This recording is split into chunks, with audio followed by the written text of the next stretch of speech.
The smell of pancakes and coffee usually meant Saturday mornings were safe in our house. Mom always made them from scratch when she wanted to smooth over the rough edges from the week before. I came downstairs expecting the usual routine. Small talk about work, maybe some passive-aggressive comments about my job search, but nothing too heavy before noon. Instead, I found her sitting at the kitchen island with her laptop open, typing furiously while my pancakes got cold on the counter. She didn't look up when I walked in, didn't acknowledge the grateful smile I gave her for making my favorite breakfast. Just kept clicking and typing like I wasn't there. "Morning, Mom," I said, sliding onto the stool across from her. Her eyes never left the screen. I cut into my pancakes, watching the syrup pool around the edges the way it used to when I was 8 years old, and Saturday mornings felt like promises instead of negotiations. "I've got 3 interviews lined up for next week. The marketing firm downtown, that nonprofit on 5th Street, and..." "That's nice, honey." She wasn't listening. I could see her reflection in the window behind her. She was scrolling through what looked like Facebook, occasionally pausing to type something and then deleting it. Her phone buzzed every few seconds, and each time it did, her mouth twitched into something that might have been a smile if it had reached her eyes.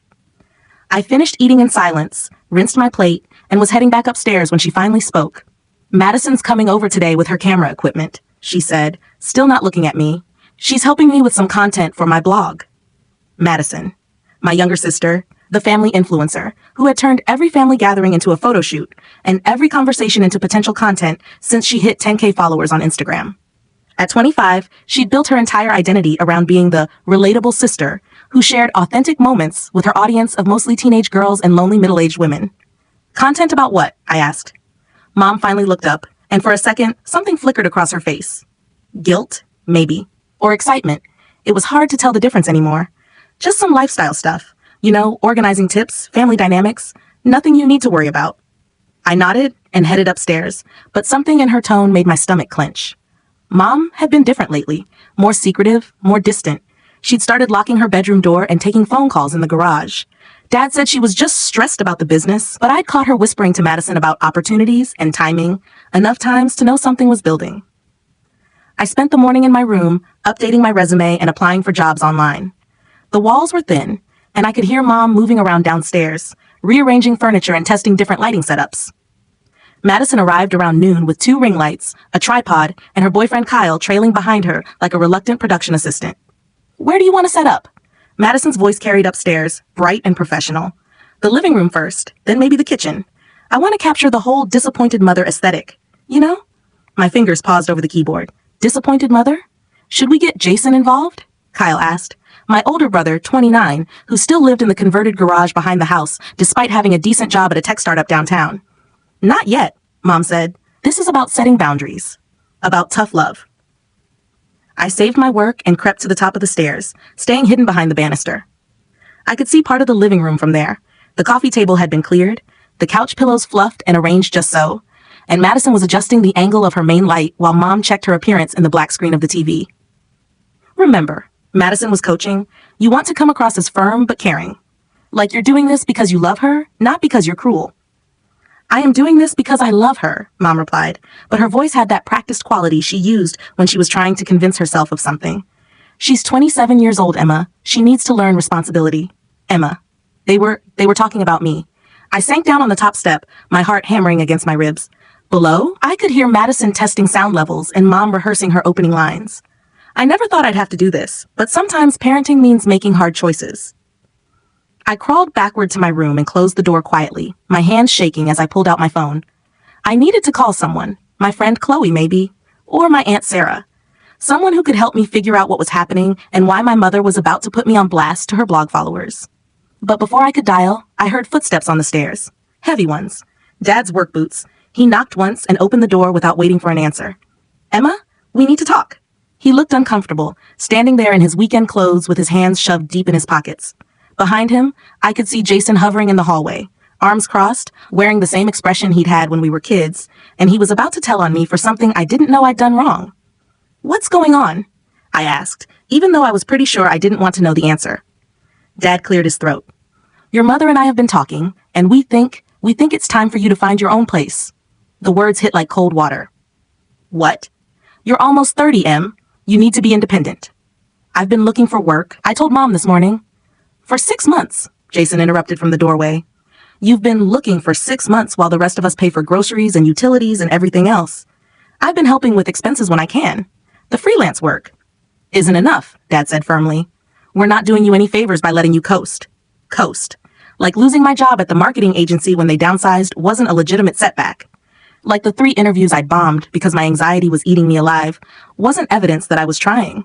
Like the endless applications I'd submitted without so much as a rejection email meant I wasn't taking it seriously. How long do I have? My voice came out smaller than I wanted it to. Dad and Jason exchanged a look. We've already packed your things, Jason said. Mom thought it would be easier this way. The blood drained from my face. You packed my things? Just the essentials, Dad said quickly. Everything else can stay until you find a place. I pushed past them and ran downstairs, taking the steps 2 at a time. In the living room, Madison had her camera rolling while Mom sat on the couch, hands folded in her lap, looking directly into the lens with the kind of earnest expression she usually reserved for parent-teacher conferences. Sometimes as parents, we enable our children without meaning to, she was saying. We think we're helping, but we're actually preventing them from growing into the adults they need to become. 3 suitcases sat by the front door. My suitcases, packed with what looked like a random selection of my belongings. I could see the sleeve of my favorite sweater sticking out of one zipper, and the corner of my laptop bag peeking out from behind another. Mom? My voice cracked. What is this? She looked up, and for a moment her composure slipped. But then she straightened, and the camera-ready mask slid back into place. Emma, honey, we were just... You're filming this? I stared at Madison, who had the grace to look embarrassed but didn't stop recording. You're actually filming my eviction? It's not an eviction, Mom said quickly. It's a transition, a necessary step. For who? For me or for your blog? Kyle shifted uncomfortably behind the camera setup. Jason came downstairs and positioned himself near the door like a bouncer. Dad hovered in the background, looking like he wanted to disappear. Don't make this harder than it has to be, Mom said, and I realized she was still performing for the camera. You'll thank us for this someday. I looked around the room, at the house I'd grown up in, at the family I thought I could count on, at the camera that was capturing what might be the worst moment of my life for the entertainment of strangers on the internet. Turn it off, I said quietly. Madison hesitated, looking to Mom for guidance. Turn the camera off, Madison. Emma, don't be dramatic, Mom said. This is about accountability, about showing other parents that sometimes... Turn it off! My voice echoed off the walls, louder than I'd ever heard it. For a second, nobody moved. Then Madison reached over and pressed a button, and the little red light on the camera went dark. The silence that followed was deafening. Get out, Jason said, pointing at the suitcases. Take your stuff and go. I wanted to argue. I wanted to scream, to demand an explanation that made sense, to ask them how they could do this to me and film it like it was entertainment. Instead, I walked to the door and picked up the first suitcase. It was heavier than I expected, packed with what felt like books and picture frames and random items grabbed from my room without any thought for what I might actually need. The handle was sticky with something. Syrup, maybe, from breakfast. Mom's breakfast. The pancakes she'd made to soften the blow of what she'd already decided to do. I'll be back for the rest of my things, I said without looking at any of them. We'll have them ready, Dad replied, like we were conducting a business transaction.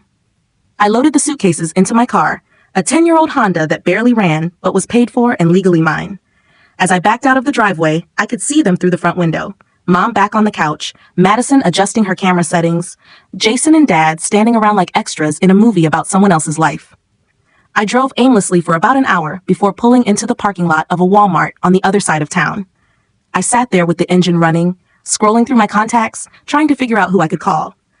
My college friends were scattered across different states, building careers and families of their own.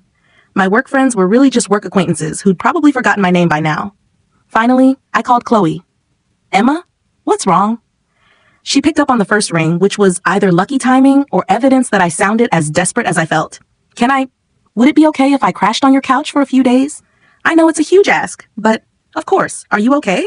What happened? I tried to explain, but the words came out in fragments. Kicked out. Camera, blog content, suitcases by the door. It sounded insane even to me. Jesus, Em. Yes, come over right now. We'll figure this out. Chloe lived in a 1-bedroom apartment in a complex that had seen better days, but it felt like a palace when she opened the door and pulled me into a hug without asking questions. She helped me carry my suitcases upstairs and made tea while I sat on her couch, staring at the wall and trying to process what had just happened. They filmed it, she asked, settling beside me with 2 steaming mugs. Madison said it was content for Mom's blog, about tough love and boundaries. That's... Chloe paused, clearly trying to find words that wouldn't make me feel worse. That's fucked up, Em. I laughed, which surprised both of us. It wasn't a happy sound, but it was better than crying.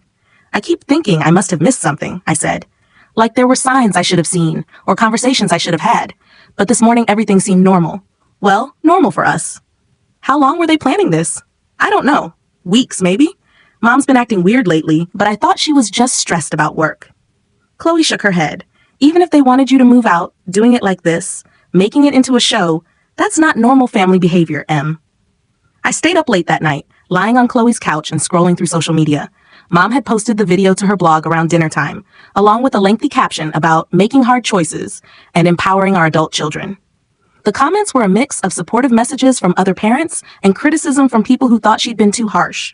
Madison had shared it on her Instagram story with the caption, "Family isn't always easy, but love means setting boundaries, tough love, parenting growth." I wanted to comment, to defend myself, to tell the whole story from my perspective. But what was the point? They'd already controlled the narrative. I was the ungrateful daughter who needed a wake-up call, and they were the loving family who'd made a difficult but necessary decision. I closed the apps and tried to sleep, but my mind kept racing. Where was I going to live long-term? How was I going to afford a deposit on an apartment without a job? What about all my stuff that was still at the house? The next morning, Chloe made coffee and toast and sat across from me at her tiny kitchen table. "We need to make a plan," she said. "I know. I'll start looking for places today, and I promise I won't overstay." "That's not what I meant." She leaned forward. "Em, what they did was shitty, but maybe this is actually an opportunity."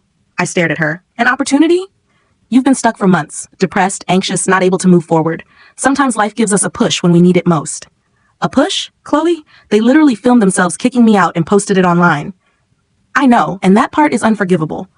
But the getting out part, maybe that's exactly what you needed." I wanted to argue with her, but deep down I knew she wasn't entirely wrong. I had been stuck. Living at home at 27, struggling to find direction, letting my family's low expectations become a self-fulfilling prophecy. So what do? First, you find a job. Any job. Something to pay the bills while you figure out the bigger picture. And then, Chloe smiled, then you show them who you really are when you're not trying to fit into their narrative.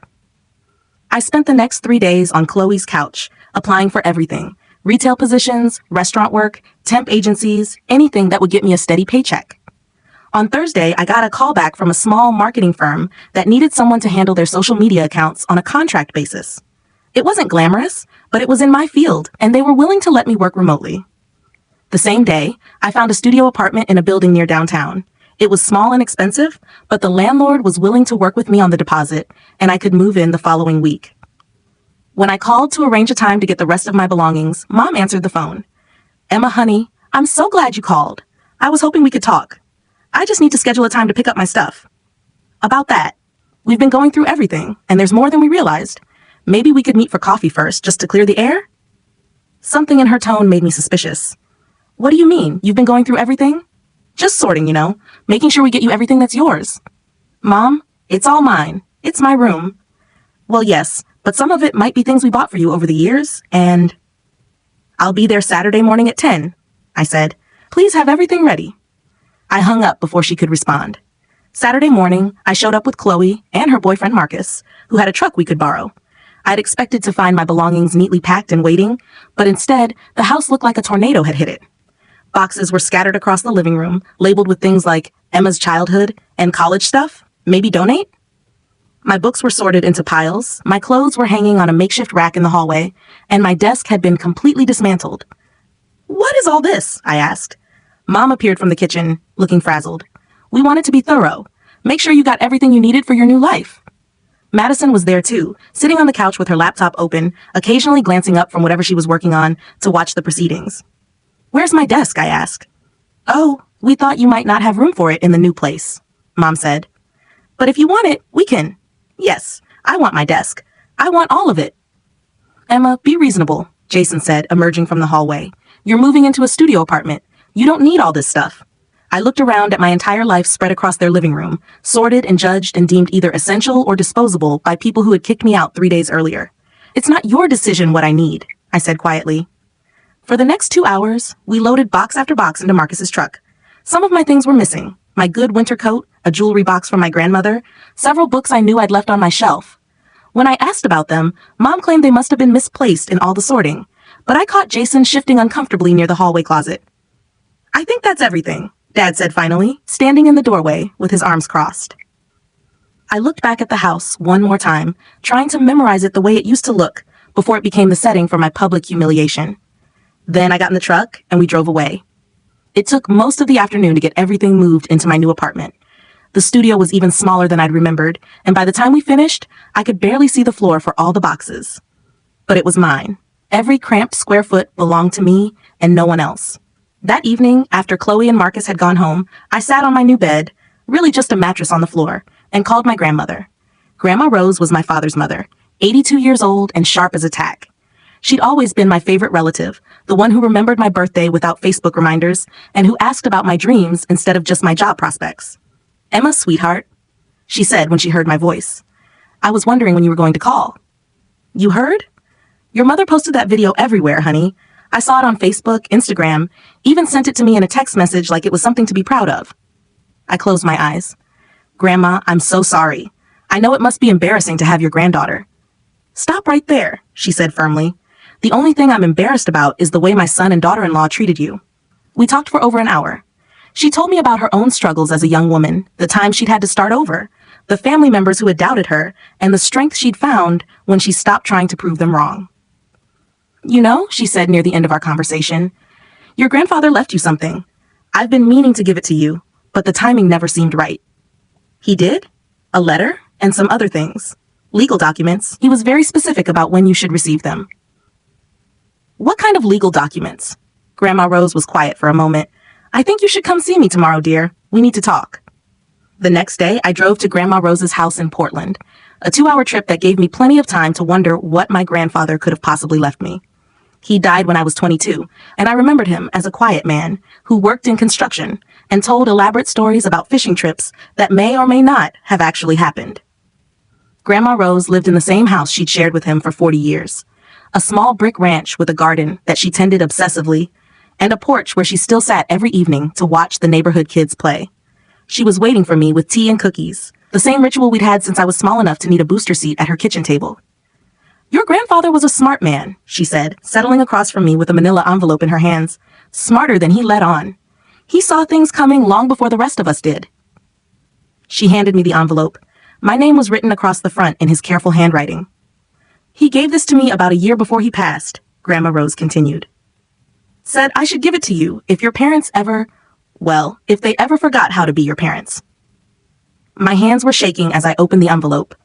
Inside was a handwritten letter and several official-looking documents with letterhead from a law firm downtown. The letter was short. "Emma, if you're reading this, it means your father has chosen his new family over his old one, and your mother has chosen her image over her daughter. I wish I could say I'm surprised, but I've been watching this coming for years. I know you think you don't have any options, but you're wrong. I made sure you'd never be completely powerless, even if they tried to make you feel that way. The house your parents live in, I bought it in 1987 and put it in a trust. Your father assumed it would come to him someday, and I let him assume that. But 25% of it belongs to you, legally and permanently. There's also the rental property on Maple Street and the small commercial building downtown that your father's been using for his contracting business. You own a piece of all of it. I never told them because I wanted to see what kind of people they'd become when they thought they held all the cards. Now you know, and so do I. The lawyer's name is David Chen. He's been handling the trust since it was created. Everything is legal, everything is documented, and there's nothing they can do to change it. You're stronger than you know, sweetheart. Don't let them make you forget that. Love, Grandpa." I read the letter 3 times before the words really sank in. Then I looked at the documents. Trust agreements, property deeds, legal forms that I didn't understand, but that clearly listed my name alongside percentages and dollar amounts. "Grandma," I whispered, "is this real?"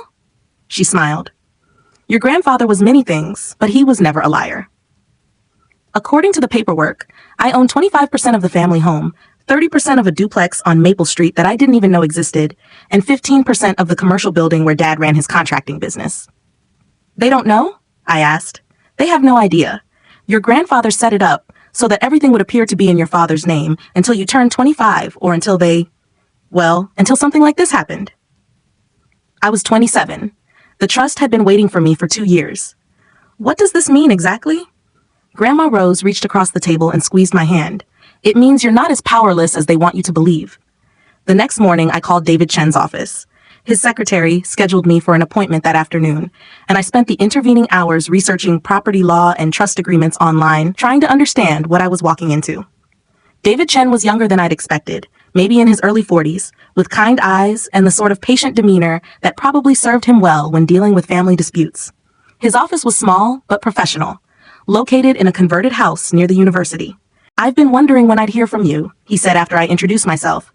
"Your grandfather was very specific about the conditions for releasing these documents." He pulled out a thick file and spread the contents across his desk. Property records, bank statements, tax documents, rental agreements, a paper trail that painted a picture of my family's finances that I'd never seen before. "The short version," David said, "is that your grandfather was financially savvy and legally careful.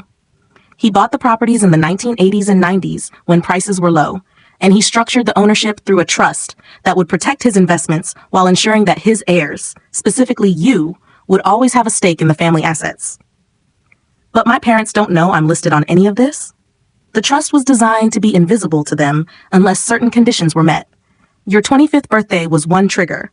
What your grandfather described as financial or emotional abandonment was another." I thought about the suitcases by the door, the camera rolling while Mom talked about tough love, the way Jason had stood guard like a bouncer while I loaded my car with my hastily packed belongings. "I think we can safely say the second condition has been met," I said. David nodded. "The question now is what you want to do with this information." I spent the next hour learning about my options. I could assert my ownership rights immediately, which would require my parents to acknowledge me as a legal partner in their properties. I could demand my share of any rental income they'd been collecting without my knowledge. I could even force a sale of any of the properties if I wanted to cash out my stake. Or I could sit on the information and use it as leverage if and when I needed it. "What would you recommend?" I asked. David leaned back in his chair.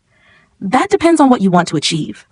Are you looking for financial compensation, legal vindication, or something else?" I thought about Mom's blog post, Madison's Instagram stories, the comments from strangers who thought they understood my situation based on a carefully edited video. "I want them to understand that actions have consequences," I said finally, "and I want to make sure they can never do this to me again."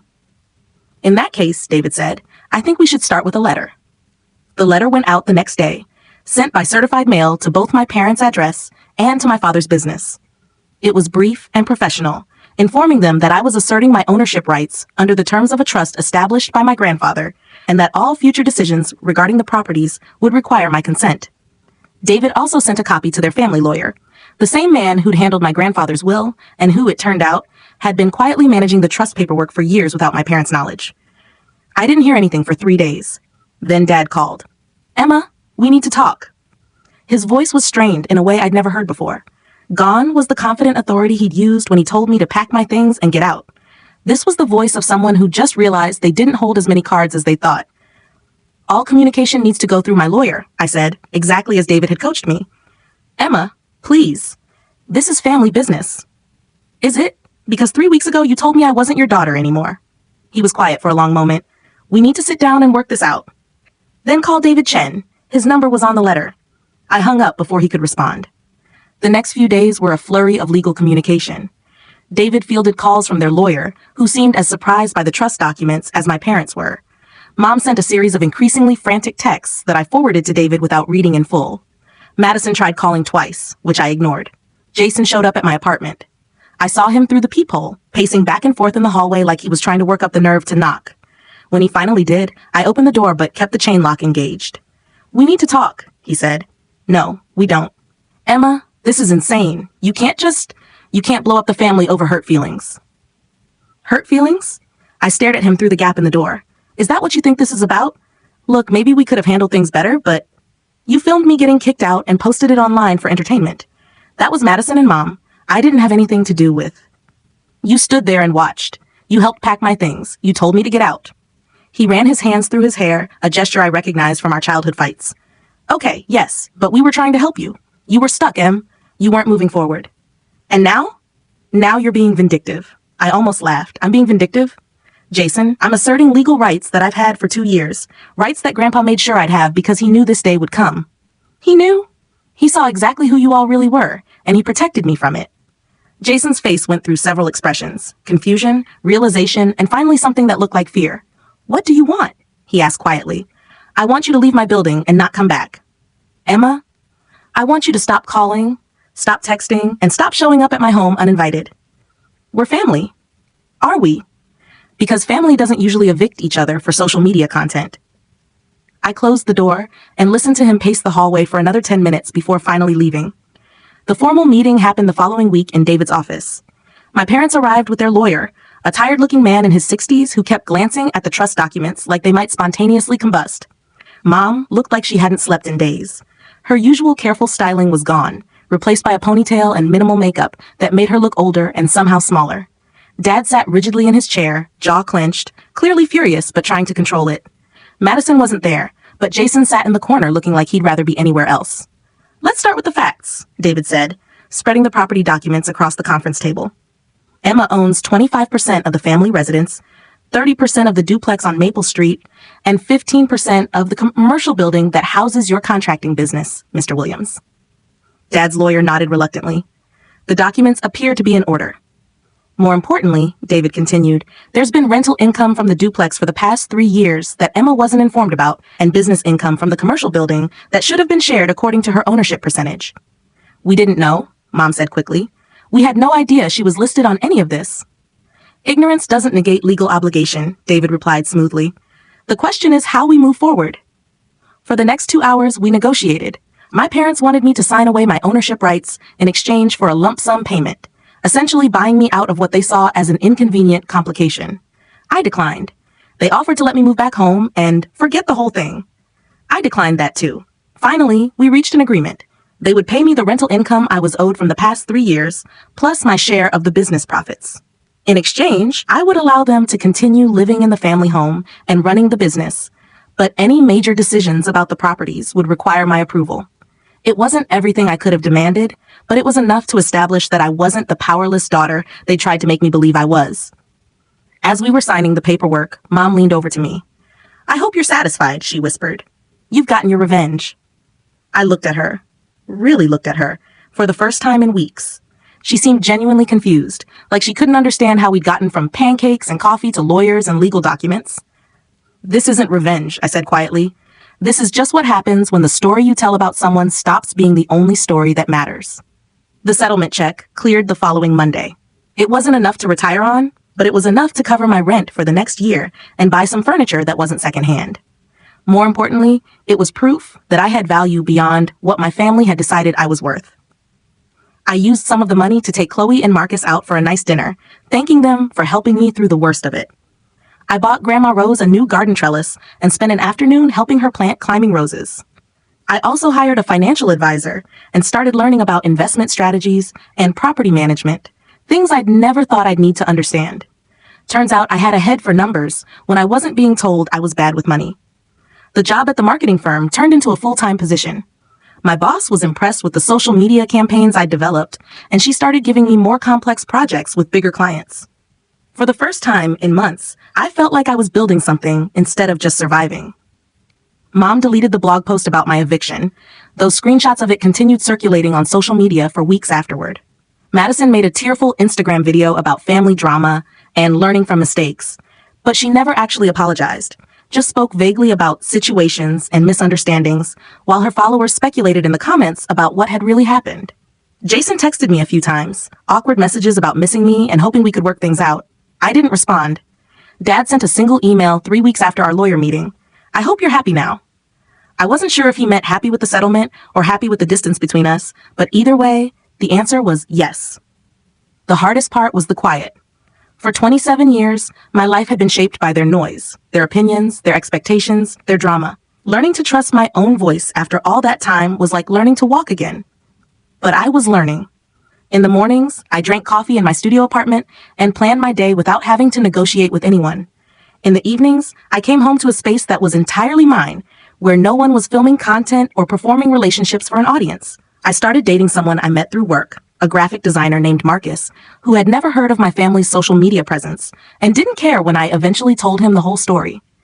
He listened without trying to fix anything or offer advice about reconciliation, just nodded and said, "That sounds really hard. I'm glad you got out." 6 months after the lawyer meeting, I got a text from an unknown number. It took me a few minutes to realize it was from Madison. "Hey, Em, can we talk? I know things have been weird, but I miss you." I stared at the message for a long time before responding. What do you want to talk about? Just everything. I feel like there's been a huge misunderstanding, and maybe if we could just sit down. There wasn't a misunderstanding, Madison. You filmed me getting kicked out of my home and posted it online. I know, but you have to understand, it wasn't personal. It was just content. I never meant for it to hurt you. Just content. Like my humiliation was a creative choice, a narrative device in the story of her brand. I'm not interested in having this conversation, I typed back. Please, Em. We're sisters.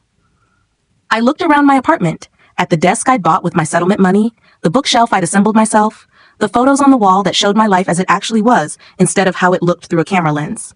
Sisters don't monetize each other's pain, I wrote, then blocked the number. A year later, I bought a small house in a neighborhood across town. Nothing fancy, just a 2-bedroom bungalow with a tiny yard and windows that let in good light. I used my share of the rental property income for the down payment and hired David Chen to handle the legal paperwork. The day I moved in, Grandma Rose came over with a bottle of champagne and a framed photo I'd never seen before. Her and Grandpa at their own first house, young and happy and standing in front of a sold sign. He would be so proud of you, she said, looking around at the boxes I was still unpacking.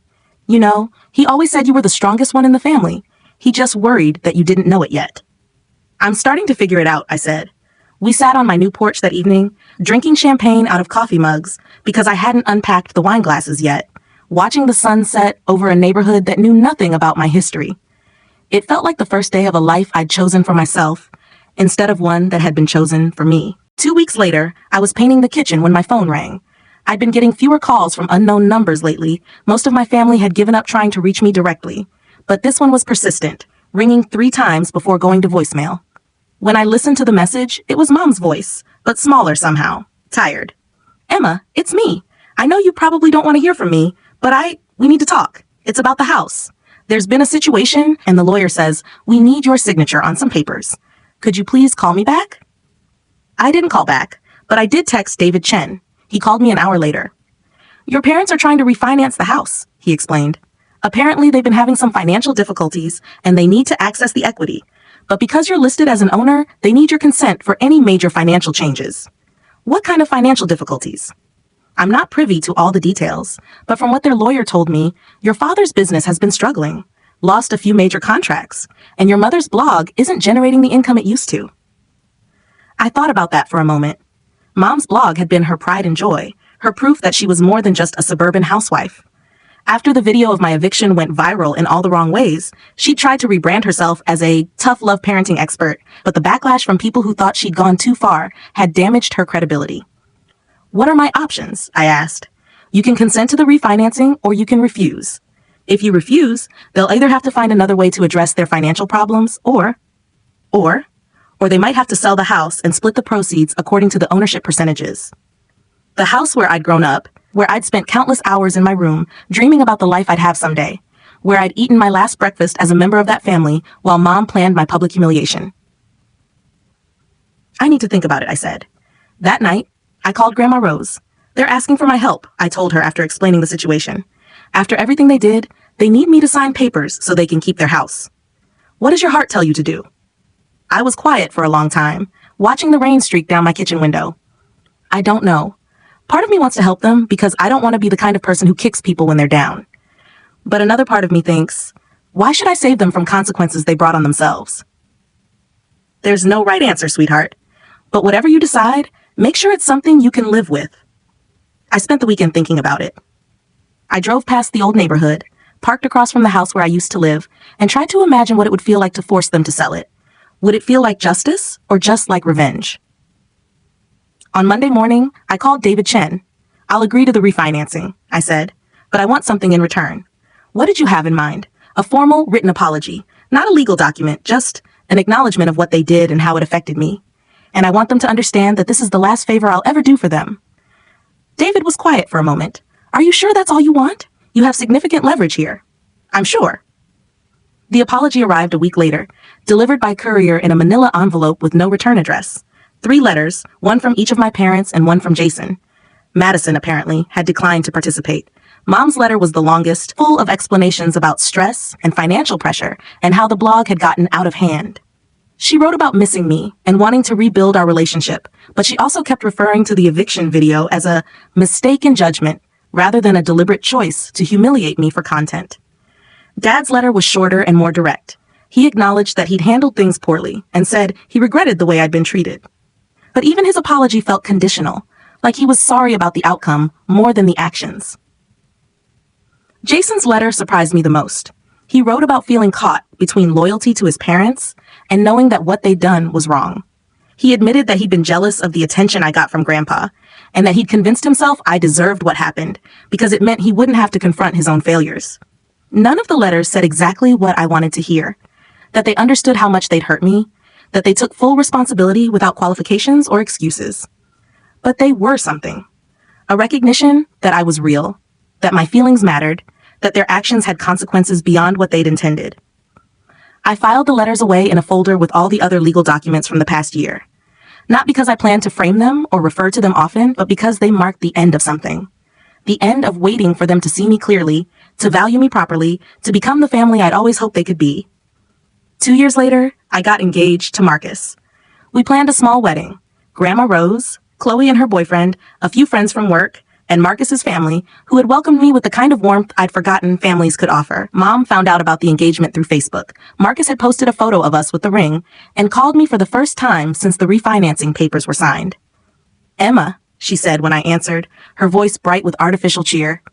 "Congratulations, honey. I saw the news, and I'm so happy for you." "Thank you," I said carefully. "I was hoping, well, I know things have been complicated between us, but this is such a wonderful occasion. Maybe we could all get together? Meet Marcus properly?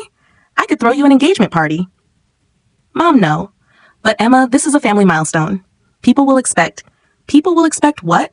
That you'll film it for your blog? That Madison will turn it into content for her followers? We don't do that anymore. The blog is different now, more focused on home decorating and recipes." I looked out my kitchen window at the garden Marcus and I had planted together, at the life we were building that had nothing to do with cameras or audiences or performing happiness for strangers on the internet. "I'm glad you're doing well," I said, "but I won't be having an engagement party, and I won't be inviting you to the wedding." The silence stretched so long I thought she might have hung up. "Emma, please. I know I made mistakes, but surely there's a way to move past this. You're my daughter." "I was your daughter when you kicked me out and filmed it for content. I was your daughter when you let strangers on the internet judge me based on a story you crafted for maximum drama. Being your daughter didn't protect me then, and it doesn't obligate me now." I said I was sorry. "You said you made mistakes. That's not the same thing." After I hung up, I sat in my kitchen for a long time, waiting to feel guilty or sad or something other than relief. But the relief was all there was.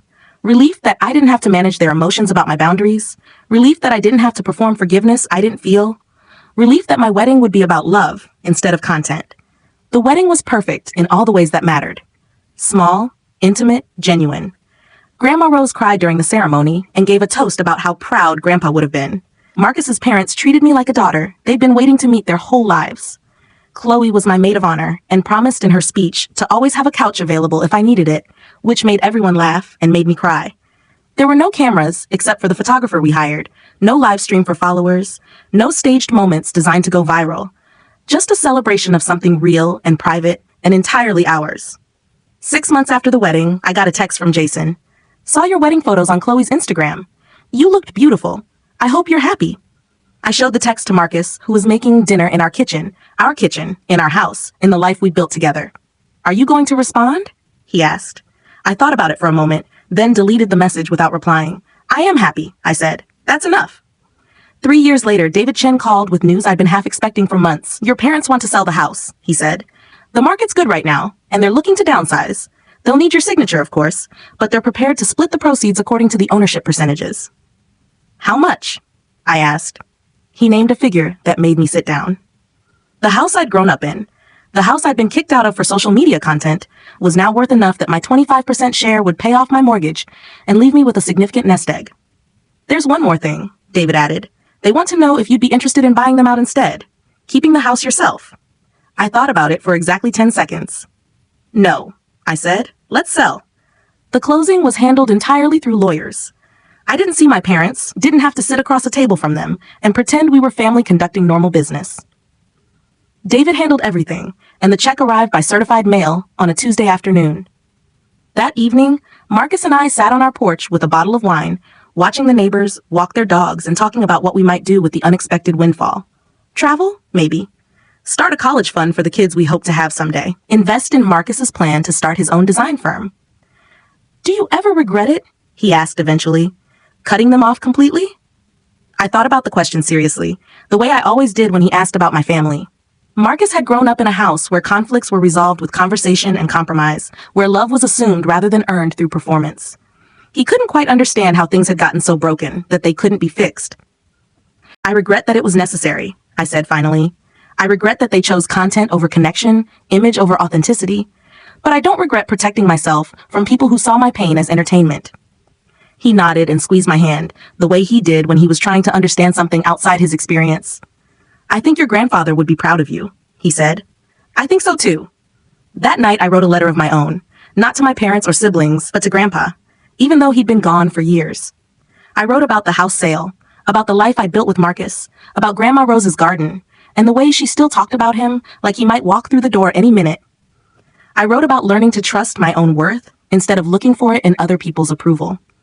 About discovering that family isn't just about shared DNA, but about who shows up when things get difficult. About the difference between forgiveness and reconciliation, between moving on and moving forward. I folded the letter and put it in the box with all the other documents from the past few years. The trust papers, the settlement agreements, the apology letters. I'd never quite known what to do with. Then I closed the box and put it away, not because I wanted to forget, but because I no longer needed the proof of what had happened to validate my choices. 5 years later, I ran into Madison at a coffee shop downtown. She was ordering a complicated drink and arguing with the barista about the temperature of the milk when I walked in. She looked older, tireder, like the constant performance was finally wearing her down. Her hair was different, shorter, less styled, and she wasn't holding her phone like an extension of her hand the way she used to. She saw me before I could decide whether to leave or stay. Emma? Her voice was uncertain, almost shy. Hi, Madison. We stood there for a moment, two strangers who used to be sisters, neither quite sure what the rules were for this interaction. You look good, she said finally. Happy. Thank you.